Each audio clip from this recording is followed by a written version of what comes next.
ନୂଆପଡ଼ାରେ ନବୀନ ବର୍ତ୍ତମାନ ରାଜ୍ୟରେ ଯେଭଳି ଚର୍ଚ୍ଚାର କେନ୍ଦ୍ରବିନ୍ଦୁ ପାଲଟିଛି ନୂଆପଡ଼ା ଉପନିର୍ବାଚନ।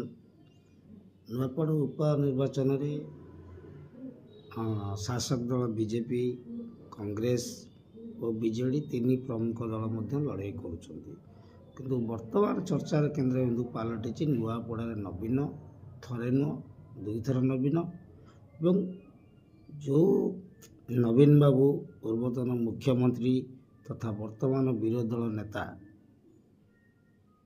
ଯଦି ତାଙ୍କର ଶାସନ ଉପରେ ଲୋଭ ଥାନ୍ତା, ପାୱାର ଉପରେ ବର୍ତ୍ତମାନ ମଧ୍ୟ ଲୋଭ ଥାନ୍ତା, ତାହେଲେ ପ୍ରପରଲି ବିରୋଧୀ ଦଳ ହିସାବରେ ସେ ପୁଣି ଲଢ଼େଇ କରୁଥାନ୍ତେ, ବିଧାନସଭାକୁ ଆସୁଥାନ୍ତେ, ଲୋକଙ୍କ ପ୍ରସଙ୍ଗ ଉଠାଇଥାନ୍ତେ ଏବଂ ବିଭିନ୍ନ ଜାଗାରେ କାଉଣ୍ଟର ମଧ୍ୟ କରିପାରିଥାନ୍ତେ ଶାସକ ଦଳକୁ ଦେଢ଼ ବର୍ଷ ଭିତରେ। କିନ୍ତୁ ଯାହା ବର୍ତ୍ତମାନ ସୁଦ୍ଧା ଦେଖିବାକୁ ମିଳିଲା ନାହିଁ।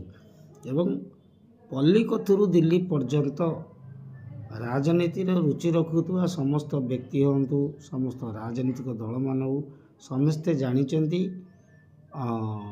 ପ୍ରଧାନମନ୍ତ୍ରୀ ମୋଦି ଅର୍ଥାତ୍ ବିଜେପି ଆଉ ବିଜେଡ଼ି ମଧ୍ୟରେ ସୁସମ୍ପର୍କ ଆଗରୁ ଥିଲା, ଇଲେକ୍ସନ ପୂର୍ବରୁ ବି ଥିଲା, ବର୍ତ୍ତମାନ ମଧ୍ୟ ଅଛି।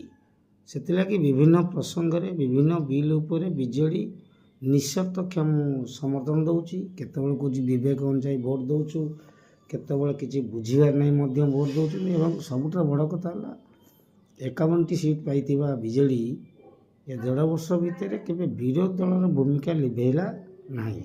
କିନ୍ତୁ ହଠାତ୍ ନବୀନ ଏବେ ଯାଇକିରି ନୂଆପଡ଼ାରେ ତାଦେହରେ ପୁଣି ଗୋଟିଏ ଭଲ ଡାଇଲଗ୍ ମାରୁଛନ୍ତି, ବେଇମାନି ଧୋକା ପ୍ରସଙ୍ଗ, କିଏ କାହାକୁ ଧୋକା ଦେଲା, କିଏ ବେଇମାନି କଲା ସେ ବାବଦରେ କିଛି ମଧ୍ୟ ପଦେ କହୁନାହାନ୍ତି, ତଥାପି ଭୋଟ୍ ମାଗୁଛନ୍ତି।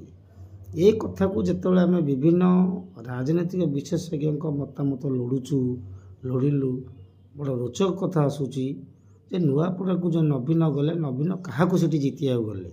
ପ୍ରଥମକୁ ତ ସେ ସରେଣ୍ଡର କରିଛନ୍ତି, କହିଲେ ଅତ୍ୟୁକ୍ତି ହେବ ନାହିଁ। କାରଣ ନୂଆପଡ଼ାରୁ 200 କିଲୋମିଟର ଦୂରରୁ ପ୍ରାର୍ଥୀ ନେଇକରି ସେଠି ଦେଇଛନ୍ତି ସ୍ନେହାଗିନୀ ଛୁରିଆଙ୍କୁ। ତେଣୁ ପ୍ରଥମରୁ କେମିତି ବିଜେପି ଜିତିବ ସେ ଅଲରେଡ଼ି ଷ୍ଟ୍ରାଟେଜିକାଲି କାମ କରୁଛନ୍ତି।